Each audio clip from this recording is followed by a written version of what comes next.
Kalian direndahkan tapi tidak merasa. Kalian itu mutakhallijin, alumni pondok pesantren. Yang minimal Anda itu ya Sabrawi ya khatam, naik ya Iqlal khatam, naik kemudian ya Awamil khatam, Imriti khatam, Alfiyah khatam. Semua ilmu yang ada pada Imam Sibawayh ya kok pelajari. Mestinya Anda ingat dengan guru-guru kalian dan kiai kalian. Kok bisa Anda berubah, berbalik Anda menjadi penggemarnya plat G, itu ya aneh. Allahumma shalli ala Muhammad. Assalamualaikum warahmatullahi wabarakatuh. Alhamdulillah wassalatu wassalamu ala rasulillah Sayyidina wa maulana Muhammad ibni Abdillah wa ala alihi wa sahbihi wa man tabi'ahu wa mawalah, amma ba'du. Saudara-saudaraku, di sore hari ini alhamdulillah Allah subhanahu wa ta'ala masih memberikan kita nikmat kesehatan dan nikmat kesempatan, terlebih-lebih nikmat istiqomah dalam iman dan Islam. Alhamdulillah. Ini kelanjutan cerita masalah nasab yang kemarin ya. Saya sampaikan sekali lagi kepada saudara-saudaraku bahwasannya saya bukan ngajak emosian, saya bukan ngajak benci-bencian atau membenci kaum-kaumnya. Enggak. Saya ngajak saudara-saudaraku berpikir, terutama kalangan-kalangan santri ya, santri mestinya peka dong terhadap hal-hal yang seperti ini. Kan muncul di kalangan-kalangan kita atau muncul di tempat-tempat kita, di daerah-daerah kita ya, seorang penceramah atau seorang mubalik ya yang mengatasnamakan Nabi SAW, tapi lebih banyak bercerita tentang khurafat, bercerita tentang imam-imam mereka. Dan itu membawa nama Rasulullah SAW. Ini kan jahilun murakkab. Ini jahil sekali yang hal-hal seperti ini. Saya teringat dengan doa Nabi Ibrahim alaihissalam dalam Al-Quran, dan itu diabadikan. Rabbi habli minas solihin, ya Allah anugerahilah kepadaku keturunan yang soleh. Nah, kalau ada orang yang mengaku keturunan Nabi SAW kemudian tidak alim dan tidak soleh, mestinya kan harus dipertanyakan, ini keturunan siapa ini? Jangan-jangan ya para alim ulama yang ada di tanah Jawa yang mereka itu tidak pernah menisbatkan nasab mereka kepada Nabi, tapi mereka bisa mengarang kitab ya, bisa bercerita tentang ilmu ya, bisa bercerita tentang apa namanya keilmuan yang begitu sulit, susah. Mungkin barangkali ya keturunan Nabi SAW itu ya para ulama-ulama yang ada di tanah Jawa itu, mereka alim sekali, yang ada di Sulawesi Selatan, yang ada di Banjar, dan itu semuanya orang asli pribumi Indonesia. Nah, ada orang yang menyampaikan kepada saya, jangan bercerita tentang nasab karena yang membuat hal-hal seperti itu hanya oknum saja. Lah justru dengan timbulnya hal-hal seperti itu, oknum-oknum seperti itu, mestinya kita harus mengkolter dong. Jangan sampai ketika mereka menyampaikan cerita-cerita tentang khurafat, kemudian itu menimbulkan kemusyrikan atau kesyirikan ya, sehingga kita tidak lagi menjadikan Nabi SAW itu sebagai uswatun hasanah kita atau suri tauladan kita. Kenapa? Karena kita didoktrin tadi untuk mencintai para imam-imam mereka tadi itu, yang sekalian tidak ada sumbernya. Bahkan imigran Yaman atau salah seorang mufti Yaman itu kan terkenal dalam sejarah itu, mufti Batavia Belanda itu ya. Itu kan Utsman bin Yahya itu mufti Belanda yang mengeluarkan fatwa itu diharamkan untuk memerangi Belanda, dan itu ada sejarahnya, ada. Dan kita tidak bisa lupa di situ ya kan begitu. Nah, maksud saya begini, siapapun yang mengatasnamakan Nabi ya, baik itu dari kalangan Ahlus Sunnah wal Jamaah atau NU atau Muhammadiyah atau siapa saja, nah lalu mereka bercerita tentang khurafat yang itu dilarang dalam agama, maka kita mesti harus bersuara seperti itu. Santri jangan diam. Santri kok hanya muhibbin, derek kiai, derek ulama, derek habaib, ini ngawur ini. Kamu itu dipondokkan, artinya kamu dipesantrenkan itu supaya kamu bisa menggunakan akal pikiran kamu itu, jangan hanya sekedar ngikut-ngikut aja. Itu sami'na wa ata'na itu kalau dalam hal kebaikan itu. Enggak bisa dalam hal-hal khurafat itu sami'na wa ata'na, enggak bisa. Nah, mesti kita harus menggunakan akli kita juga tuh. Karena perintah Al-Quran itu kan afala ta'qilun, afala tatafakkarun. Jadi begini saudara-saudaraku, ini lagi yang berkaitan viral lagi nih ya. Ini sebenarnya sudah lama, tapi saya mau mengorek kembali. Ini berkaitan masalah bendera merah putih. Mereka mengklaim bahwa bendera merah putih ini adalah bagian fatwa dari siapa namanya, Habib Idrus bin Salim Al-Jufri itu, Palu, guru tua yang digelari guru tua itu. Nah, ini kacau ini. Ini klaiman sejarah dari mana mereka ambil ini? Bahwasannya bendera merah putih itu lambang daripada kebesaran bendera-bendera para kerajaan terdahulu seperti kerajaan Majapahit dan lain-lainnya. Itu karena Bung Karno itu kan sangat mencintai para leluhur. Nah, sehingga bendera merah putih itu dipanggillah namanya Hairul Basri. Hairul Basri itu dipanggil sama Soekarno, disuruh ngambil kain merah putih itu di dalam gudang, kemudian disuruh jahit tuh. Untuk dikibarkan saat proklamasi kemerdekaan Indonesia. Itu sejarah yang benar tuh. Nah, bahkan ini salah satu cerita khurafat mereka, luar biasa sekali. Ini cerita khurafat mereka ya. Ada namanya Imam Gardam. Imam Gardam itu ketika di dalam kubur, ya orangnya sudah meninggal, mati sudah. Kemudian di dalam kubur itu dia mendengar siksaan karena bersebelahan dengan orang katanya disiksa oleh malaikat. Kemudian Imam Gardam itu dia naik ke atas, kemudian dia membentak malaikat. Wah, ini akal. Membentak malaikat katanya, jangan disiksa katanya. Saya terganggu dengan suara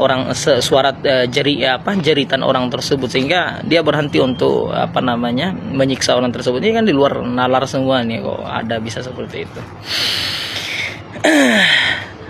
Jadi saya sekali lagi menyampaikan, saya tidak pernah membenci mereka, tapi saya cukup tahu saja bahwasannya semua orang yang, bahkan ya Salman Al-Farisi itu berasal dari Faris, dari kota Paris.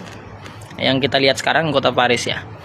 Itu ketika Nabi SAW menyampaikan, ada dalam hadis itu disampaikan bahwasanya Salman Al-Farisi itu adalah ahlul baitku, keturunanku. Kenapa? Karena dia beriman, bertakwa. Nah, makanya Nabi mengatakan siapapun yang beriman, bertakwa itu itulah bagian dari keturunanku tuh. Nah, ya kan? Tidak bercerita tentang khurafat saja. Ya, mungkin itu saja yang dapat saya sampaikan ya kepada saudara-saudaraku semuanya, apalagi kaum-kaum santri ini. Nah, jangan taklid buta atau jangan jadi muhibbin yang tidak berdasarkan ilmu atau pengetahuan. Pakailah logika yang sehat. Kita ini kan diajarkan para kiai kita ini, diajarkan para guru-guru kita, supaya kita ini dalam hal keilmuan itu harus benar-benar teliti, jangan sampai hanya dengar katanya sehingga kita ini jadi pengikut sami'na wa ata'na saja, yang kacau ini. Ya, mungkin itu saja. Assalamualaikum warahmatullahi wabarakatuh. Monggo silakan ditanggapi. Kalau mungkin ada kesalahan ya mohon dikoreksi juga gitu. Muhajir Allah lewat Ubaidillah. Nasab saya nggak bersambung. Rugi Anda apa? Jawabannya, ya rugi kami ya ketifu dong. Ketifu berjilid-jilid. Tapi, kalau kami boleh berbalik bertanya, jika gerombolan Anda tidak mengaku-ngaku cucu Nabi, rugi Anda apa? Saya nggak perlu menjawab, Anda sudah tahu jawabannya. Yang pasti, kalian datang ke negeri kami ini semata-mata demi kehidupan, demi ekonomi. Karena saat itu di negara Anda sangat miskin. 100% dari penduduknya hanya 30% yang bisa hidup, sisanya kelaparan. Makanya kalian dibawalah oleh Belanda untuk dipekerjakan di negeri kami. Dan Anda pun derajatnya diangkat oleh Belanda di posisi kedua setelah Eropa. Kami pribumi kelas 3, ahwal, budak. Tapi sekarang negeri kami sudah merdeka, kamilah tuan kalian. Kalianlah budak kami. Bahas kesesatan Ba'alawi nggak akan ada habisnya teman-teman, karena apa ya, doktrin sesat mereka ada saja yang baru bermunculan, begitupun dongeng-dongeng khurafat. Dan kalau kita bertanya kenapa begitu mudah kita jumpai doktrin sesat ataupun dongeng khurafat dari klan Ba'alawi, ya karena memang doktrin sesat, dongeng khurafat itu bagian dari hidup mereka, sudah menjadi darah daging mereka, teman-teman. Kalau mereka nggak doktrin, nggak dongeng, ya nggak hidup, ya nggak akan dianggap luar biasa. Ya, kalau hanya mengandalkan ceramah murni, ya hanya menyampaikan ilmu, teman-teman, ya nggak ada apa-apanya mereka, ya nggak ada apa-apanya. Makanya salah satu cara agar mereka dianggap luar biasa dengan mengarang cerita-cerita tentang kehebatan leluhur-leluhur mereka, teman-teman. Dan ya apapun yang dibahas oleh klan Ba'alawi, mau bahas masalah sholat, membahas masalah Al-Quran, membahas masalah tentang kuburan, itu pasti ada dongeng-dongeng khurafat, pasti ada doktrin yang sesatnya. Misalkan mereka membahas masalah perkara sholat, ada habib mereka yang 1 rakaat sholat bisa menghatamkan Al-Quran. Masuk Ramadan setiap 1 rakaat 1 kali hatam Quran. Mau fardu mau sunnah. Mau fardu 17 rakaat. Sunnahnya berapa rakaat? Belum daripada qabliyah ba'diyahnya, tahajudnya, tarawehnya. Kalau dihitung-hitung puluhan kali dia hatamkan Quran di dalam 1 malam. Kemudian kalau mereka membahas masalah Al-Quran secara khusus, teman-teman, ya ada habib mereka yang kata Bahar Smith 1 kali duduk bisa menghatamkan surah Yasin sebanyak 90.000 kali, ya. Al-Habib Abu Bakar bin Abdullah Al-Attas 1 kali duduk baca Yasin 90.000 kali. 1 kali duduk kamu baca Yasin paling banyak 40 kali. Itu pun kalau ada hajat baru ziarah. Ada habibnya yang ketika digali kuburannya tiba-tiba terlihat di situ duduk di atas kursi emas membaca Al-Quran. Nah, itu di Zambal itu pemakaman terbatas sehingga kebetulan jadi kalau orang sudah lama dimakamkan itu digali kuburannya ditimpa dengan jenazah mayat yang lain. Nah, ini ada 1 orang meninggal dunia, tempatnya terbatas kebetulan gilirannya makamnya Al-Habib Musyayikh untuk ditempati oleh mayat yang lain. Datang 2 penggali kubur, digali kuburannya, saat dibuka tuh papan penutupnya, nggak tahunya ngelihat di dalam lubang kubur Al-Habib Musyayikh lagi duduk di atas kursi emas lagi baca Quran. Nengok ke atas baru diam, jangan bilang siapa-siapa, tutup lagi, di tempat masih kepake, cari lubang yang lain. jadi kesimpulannya apapun yang mereka bahas, mau bahas puasa, mau bahas sholat, mau bahas ya apapun, apalagi kalau secara khusus mereka bahas masalah karomah, teman-teman, ya pastilah karomah ya leluhur mereka yang paling unggul. Sama seperti yang akan kita reaction di beberapa video kali ini. Video yang pertama ini luar biasa, ya ini jelas narasinya mengalahkan kemuliaan, ya kehebatan Rasulullah, teman-teman, atau para nabi, para rasul seluruhnya. Ada seorang habib yang tahu anak cucu keturunannya nanti sampai dengan hari kiamat, bahkan dia bisa melihat di alam arwah anak cucu keturunannya beserta derajatnya nanti di surga, ya derajatnya keturunanku yang ini surganya ini, yang ini surganya ini. Luar biasa, ini menyesatkan, teman-teman. Kita akan bantah lebih panjang lagi, coba kita simak dulu videonya. Habib Muhammad bin Idrus ini di zaman hidup beliau sudah melihat wajah-wajah para keturunannya sampai hari kiamat. Bahkan beliau melihat mereka itu di alam arwah. Habib Muhammad bin Idrus melihat keturunan-keturunannya di alam barzakh. Beliau mengatakan, saya melihat mereka ke tempat-tempat mereka dan derajat mereka di surga. Jadi Habib ini, teman-teman, sudah mengetahui ya bagaimana keturunannya nanti sampai dengan hari kiamat. Bahkan dia tahu ya bagaimana anak cucu keturunannya sama derajatnya yang berada di alam arwah, ya. Jadi dia tahu keturunannya ini masuk surga ini, surga ini. Ini luar biasa, sangat menyesatkan. Yang saya katakan ini mengalahkan ya kemuliaan derajat para nabi, para rasul, ya. Secara khusus mungkin Rasulullah SAW. Yang mana Rasulullah, teman-teman, nggak mengetahui apa yang akan terjadi sepeninggal beliau, ya. Baik tentang anak cucu keturunannya, teman-teman. Adapun yang Rasulullah sabdakan tentang apa yang akan terjadi tentang hari kiamat, tentang masa depan, itu berdasarkan wahyu dari Allah Azza wa Jalla. Makanya dalam Al-Quran surah An-Najm Allah mengatakan, wa may yantiqu 'anil hawa in huwa illa wahyu yuha, ya. Dan tidaklah dia, maksudnya Rasulullah, mengatakan sesuatu berdasarkan hawa nafsunya, melainkan Muhammad itu mengatakan sesuatu berdasarkan wahyu dari Allah Azza wa Jalla tentang hari kiamat, ya, tentang apa yang terjadi di alam barzah. Itu bukan berdasarkan pengetahuan beliau sendiri, tapi dengan wahyu dari Allah Azza wa Jalla. Tapi ini Habib ini, teman-teman, tahu ya, sampai dengan anak cucu keturunannya nanti, bahkan di alam barzah dia bisa melihat wajah-wajah anak cucu keturunannya, kemudian derajatnya di surga seperti ini, ya. Kemudian, teman-teman, ya, ada satu hadis ini menunjukkan Rasulullah tidak mengetahui apa yang terjadi sepeninggal beliau, ya, baik itu umatnya maupun anak cucu keturunannya, teman-teman, ya. Ingat, Rasulullah ya menjamin surga bagi siapa yang Allah Azza wa Jalla jaminkan melalui wahyu yang Allah Azza wa Jalla turunkan melalui malaikat Jibril ke Rasulullah. Selebihnya, teman-teman, apa yang tidak diinformasikan oleh Allah Azza wa Jalla, lebih-lebih kejadian yang akan datang, baik itu umatnya, baik tentang alam dunia ini, teman-teman, apalagi tentang anak cucu keturunannya, ya Rasulullah nggak tahu, teman-teman, tapi Habib tahu, ya. Salah satu hadis, ya, hadisnya cukup panjang tapi kita ringkas. Rasulullah bersabda, nanti di hari kiamat, teman-teman, ya, banyak di antara umat ini yang berbondong-bondong ingin menuju ke telaga Rasulullah. Nah, ketika mereka sudah hampir mendekat di telaga Rasulullah, ternyata Rasulullah melihat mereka ini diusir, dihalau, teman-teman. Maka Rasulullah bertanya, ya Allah, kenapa mereka diusir? bukankah mereka adalah umatku yang ingin mendekat ke telagaku, wahai Allah? Maka Allah menjawab di situ, teman-teman, ya, wahai Muhammad, innaka la tadri ma ahdatsu ba'dak.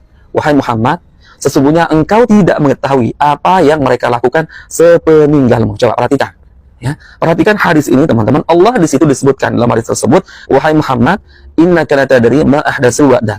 Wahai Muhammad, engkau sesungguhnya tidak mengetahui apa yang umatmu lakukan sepeninggalmu. Nah, jadi sini kesimpulannya, teman-teman, Rasulullah nggak tahu apa yang terjadi, apalagi sepeninggal beliau, ya. Dan Rasulullah tidak pernah memprediksikan semasa hidupnya, teman-teman, ya, tentang apa yang terjadi nanti, ya, di alam dunia ini di akhir zaman, ya, tentang umatnya, tentang anak cucu keturunannya, teman-teman. Kecuali Rasulullah menginformasikan berdasarkan apa yang Allah wahyukan melalui malaikat Jibril. Jadi tentang hari kiamat, tentang kejadian di alam kubur, tentang umat ini di akhir zaman, teman-teman, itu berdasarkan wahyu. Itu sekelas Rasulullah SAW. Tapi ini Habib, teman-teman, tahu, ya, bagaimana arti cucu keturunannya sampai dengan hari kiamat. Dia mengetahui, tahu wajahnya sampai dengan di alam barzah, sampai mengetahui kedudukannya di surga. Ini luar biasa, ya. Jadi mereka ini, teman-teman, ya, kita nggak boleh anggap enteng doktrin-doktrin atau dongeng-dongeng khurafat mereka. Karena narasi dari doktrin sesat mereka, dongeng-dongeng khurafat mereka, seringkali mengalahkan kemuliaan para nabi, para rasul. Nah, kalau para nabi, para rasul saja lewat, teman-teman, apalagi para sahabat nabi, tabi'in, imam mazhab, dan para ulama-ulama yang lain, ya, jelas di bawah mereka, teman-teman. Nauzubillah min dzalik. Ini dongeng khurafat yang pertama. Yang kedua, teman-teman, coba kita simaknya. Ini Habib yang makamnya kalau tidak salah di Empang Bogor, itu katanya diperumpamakan layaknya seperti Ka'bah, ya. Jadi makam Habib tersebut yang ada di makam Keramat Empang Bogor diibaratkan seperti Ka'bah. Nauzubillah min dzalik. Seperti apa, teman-teman? Nanti kita bantah. Coba kita simak terlebih dahulu. Beliaulah Habib Abdullah bin Muhsin Al-Attas memilih tempat yang paling sepi, justru malah orang-orang para aulia berdatangan untuk bertabarruk dengan Habib Abdullah bin Muhsin Al-Attas di Keramat Empang Bogor. Maka beliau laksana Ka'bah bagi setiap orang yang mengunjungi kepada beliau. Pengunjungnya bukan orang-orang sembarangan, hadirin. Nauzubillah min dzalik.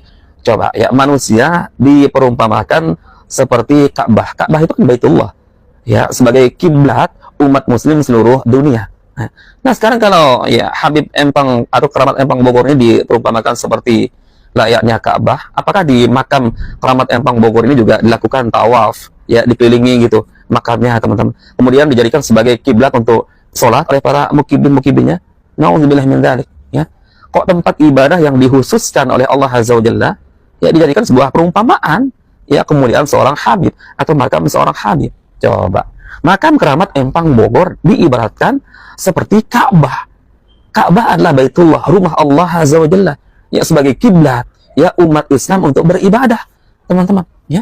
Yang mana Baitullah ini, Ka'bah ini didatangi oleh umat seluruh dunia, teman-teman, untuk beribadah, ya. Karena mereka mengetahui derajat, ya, satu kali sholat di Mekah itu ratusan ribu kali lipat, ya. Kemudian di Masjid Nabawi, kemudian di Palestina Masjidil Aqsa.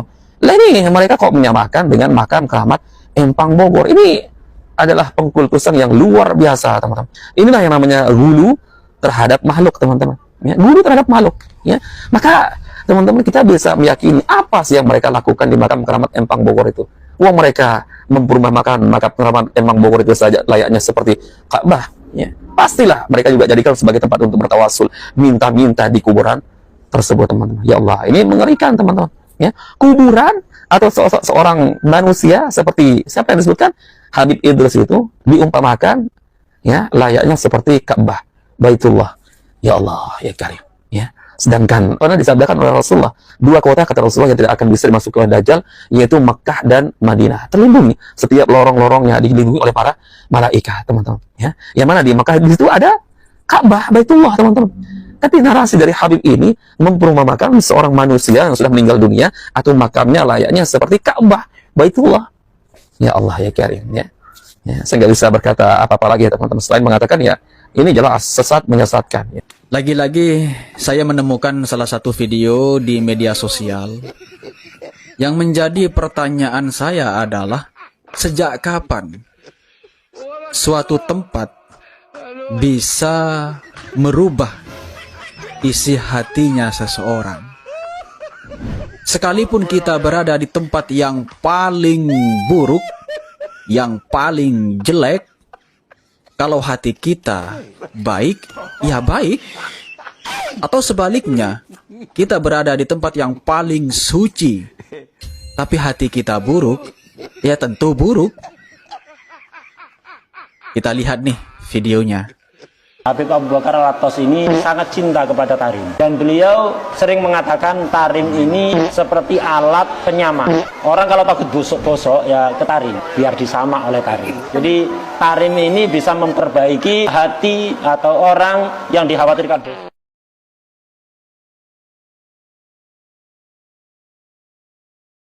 SPPG Pondok Pesantren Al-Ittihad ini tidak saja berpotensi menjadikan santri-santri lebih sehat, tapi insya Allah bisa menjadikan santri lebih sakti.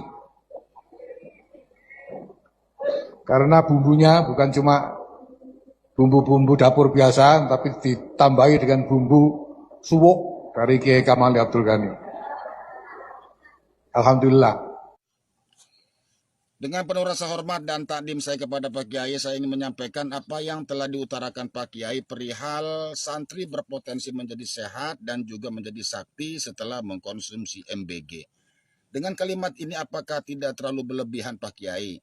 Sementara di pesantren kita dituntut untuk mendapatkan ilmu saja harus melalui 6 syarat yang telah diatur di dalam kitab Ta'limul Muta'alim sebagai ungkapan daripada Sayyidina Ali Karamallahu Wajhah, bahwa santri harus dakain, cerdas, kemudian wahirsin, berkemauan atau semangat untuk belajar, kemudian wastibarin, sabar di dalam menghadapi kelaparan, sabar di saat kita dahaga, sabar di saat kita terkena musibah penyakit, kemudian wabul gotin, ada modalnya, modal untuk menuntut ilmu, kemudian wa irsadin ustadin, ada petunjuk guru, selanjutnya waktu li zamani, masanya yang lama. Itulah syarat untuk menuntut ilmu, bukan untuk mendapatkan kesaktian. Dan itu pun yang ditata di dalam aturan-aturan, yaitu di pesantren, di mana santri harus melalui proses tersebut. Sementara Imam Syafi'i sendiri, mazhab terbesar di Indonesia, dan mungkin sama-sama mazhab yang kita anut saat ini, harus 16 tahun tirakat, 16 tahun berpuasa untuk mendapatkan ilmu, bukan untuk mendapatkan kesaktian. Andai kata dengan ungkapan Kiai bahwa dengan mengkonsumsi MBG santri bisa menjadi sakti, tentu ini sangat berlebihan sekali. Karena santri di setiap pesantren pasti dituntut oleh guru bahwa kita harus lapar, harus sering tirakat, harus sering riado, harus sering puasa Senin Kemis, kemudian puasa Nabi Daud. Itulah yang ditata di dalam aturan-aturan pesantren. Karena dengan rasa lapar inilah pembentukan karakter intelektual seseorang itu akan mudah dicerna dengan karakter ilmu-ilmu yang bermanfaat. Bukan dengan mengkonsumsi MBG kemudian menjadi jaminan santri menjadi sehat kemudian disakti. Tentu ini sangat menyalahi kaidah-kaidah di dalam aturan-aturan menuntut ilmu. Mohon maaf, mohon maaf. Sedangkan para wali, para ajengan, untuk mendapatkan kemuliaan, untuk mendapatkan karomah aja harus lapar, harus berpuasa, harus tirakat sekian tahun, bukan dengan memperbanyak makan. Mohon maaf. Mohon maaf. NU bukan tempat cari duit, NU bukan tempat cari jabatan, NU ada aktivis Islam yang bergerak dalam dakwah, amar ma'ruf nahi munkar, dan jihad. Jadi salah kalau Anda mau cari uang di NU, cari jabatan di NU, lebih baik mundur dari NU. Ya, alhamdulillah sore ini di Pondok Pesantren Darul Quran Bengkel diresmikan 41 SPPG yang masuk ke dalam jaringan tim konsultasi dan akselerasi program SPPG yang dibentuk oleh BPNU. Jadi sekarang sudah ada sekitar 200-an SPPG yang sudah beroperasi dan ada sekian ratus lagi yang masih dalam proses di dalam sistem BGN. Mudah-mudahan dalam waktu tidak terlalu lama lagi target 1000 SPPG yang dulu kita canangkan bersama-sama dengan kepala BGN Pak Dedan Hidayana dan bisa tercapai. 41 SPPG yang diberikan hari ini itu dari berbagai daerah, dari NTB, tapi juga dari Jawa Barat, dari Jawa Tengah, dan Jawa Timur. Ini adalah yang keempat kalinya. Sudah yang pertama dulu kita lakukan peresmian di Cirebon, kemudian di Jember, dan di Batang, sekarang di NTB ini. Komitmen NU Pak untuk menjaga kualitas makanan bergizi gratis MBG ini mengingatkan banyak sekali disorot, kemudian bagaimana agar kemaslahatannya lebih dirasakan oleh Ya, penerima tentu manfaat. saja ini yang saya ulang-ulang yang tadi ada kesempatan bertemu dengan baik TKA maupun jaringan SPPG NU, bahwa murid, santri, para penerima manfaat dari program MBG ini bukan sekedar statistik, mereka itu anak-anak kita. Jadi kita jangan merelakan seorang pun di antara anak-anak kita ini yang mengalami sesuatu yang tidak diinginkan dalam menerima manfaat dari program MBG ini. Kita jaga betul dan hindarilah masa depan para santri. Gus Yahya ungkap NU ditugasi Badan Gizi Nasional kelola 1000 titik makan bergizi gratis.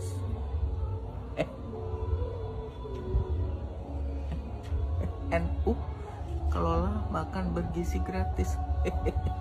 Ya lalwaton, ya lalwaton, ya lalwaton, hubul waton minal iman. Aku takut mau komentar macem-macem, takut diserang sama orang NU. Aku kan juga NU ya. Kalian aja lah yang komen.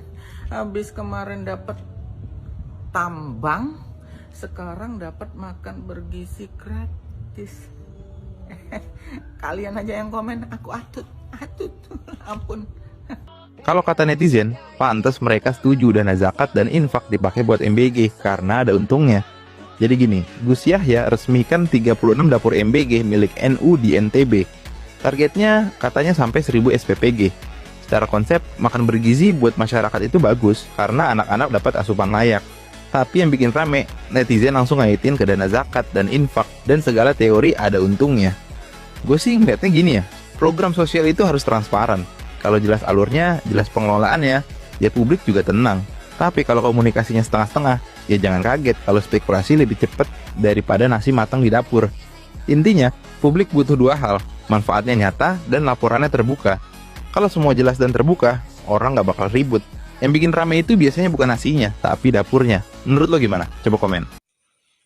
Hormat takdim saya kepada Bapak Kiai Mudofar yang telah menyuarakan suara hatinya tentang penolakannya terhadap MBG. Bahkan beliau menghukumi haram terhadap MBG.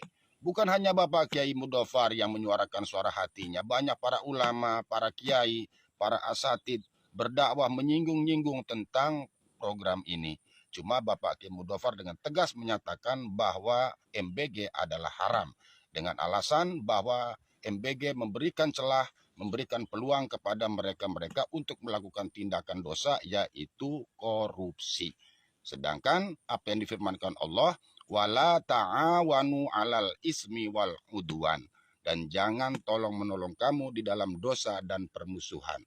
Dan inilah yang terjadi di negara kita, realitanya bahwa bangsa Indonesia, rakyat Indonesia dari Sabang sampai Merauke, bahkan antara umat Islam dan umat Islam saling menghujat, kemudian saling berdebat, kemudian saling bermusuhan di antara kita dengan adanya program ini. Dan ini tentu sangat menyalahi aturan daripada kaidah agama dan juga aturan-aturan yang telah ditetapkan oleh negara. Dan di sisi lain, banyak makanan-makanan yang terbuang-buang, baik itu di sekolah, di yayasan-yayasan, kemudian di lembaga pendidikan-pendidikan, karena tidak keseleraannya anak kita untuk mengkonsumsi terhadap makanan yang telah disajikan oleh MBG tersebut. Sedangkan ini adalah larangan Allah, karena Allah sudah jelas memfirmankan, innal mubadzirina kanu ikhwanasyayatin. Sesungguhnya orang-orang yang pemboros itu adalah saudara-saudara setan. Wa kana syaitanu lirabbihi kafura. Dan setan sangat ingkar kepada Tuhannya. Dan inilah realita yang terjadi saat ini. Bagaimana aset negara terkuras dengan adanya program ini.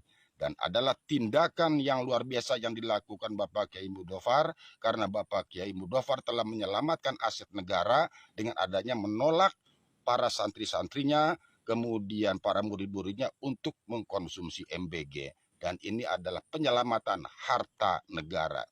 Terima kasih Pak Kiai. Terima kasih. Bahwa makan bergizi gratis ini sudah tertuang dalam Al-Quran surat Al-Baqarah ayat 168. Ya ayuhan nasu Kulu mimma fil ardi halalan thayyiban. Wahai manusia-manusia, kalianlah makan dengan halal dan Konon kata sang orator yang satu ini bahwa MBG itu sudah tertuang di dalam Al-Quran surat Al-Baqarah seperti yang ia ucapkan di atas podium.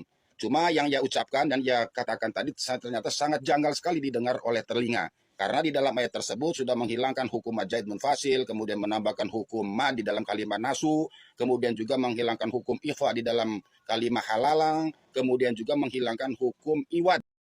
Assalamualaikum warahmatullahi wabarakatuh. Salam berjumpa kembali dengan saya Maulana Ishak, admin dari channel ini. Dalam kesempatan kali ini saya ingin mengajak para sahabat untuk berdiskusi tentang mengenai para Habib Balawi dan nasab mereka.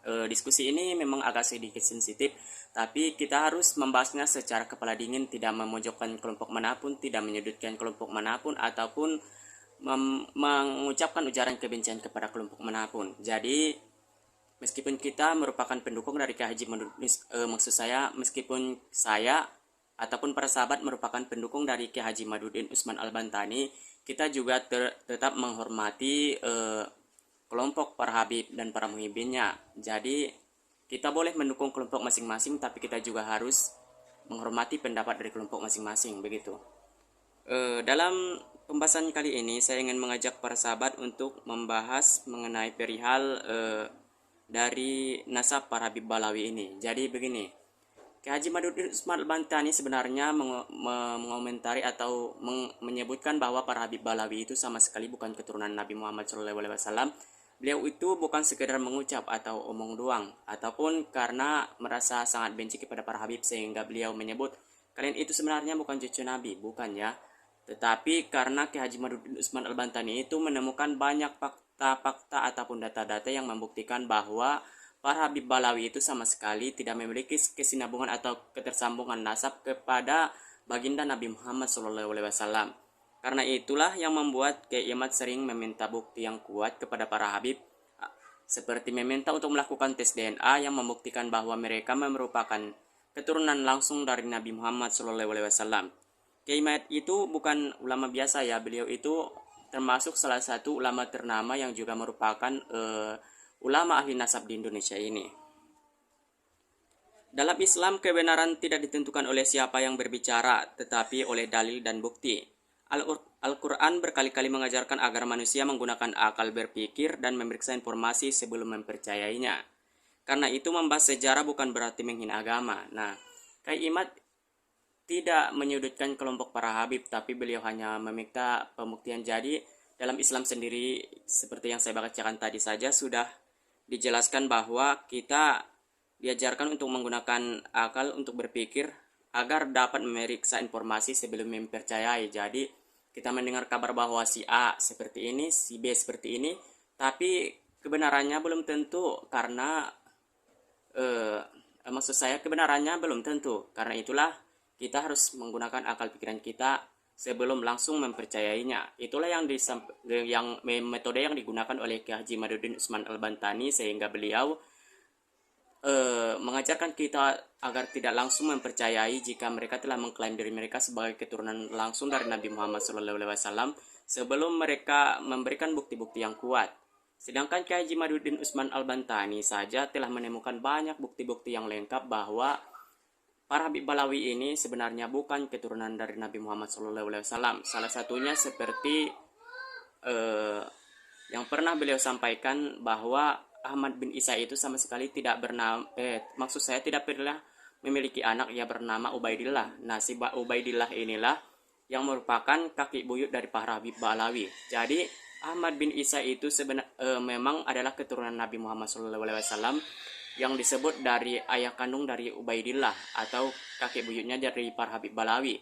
Sedangkan Kiai Imad menemukan bukti bahwa Ahmad bin Isa sama sekali tidak memiliki anak yang bernama Ubaidillah. Jadi dari satu itu saja sudah terbukti bahwa para Habib Balawi sama sekali tidak memiliki ketersambungan nasab kepada baginda Nabi Muhammad SAW. Bukan hanya itu, banyak lagi metode-metode yang telah disampaikan oleh Kiai Haji Madudin Usman Al-Bantani yang sangat lengkap sehingga mendukung kuat tesis ilmiah beliau. Saya menutup video ini. Wassalamualaikum warahmatullahi wabarakatuh.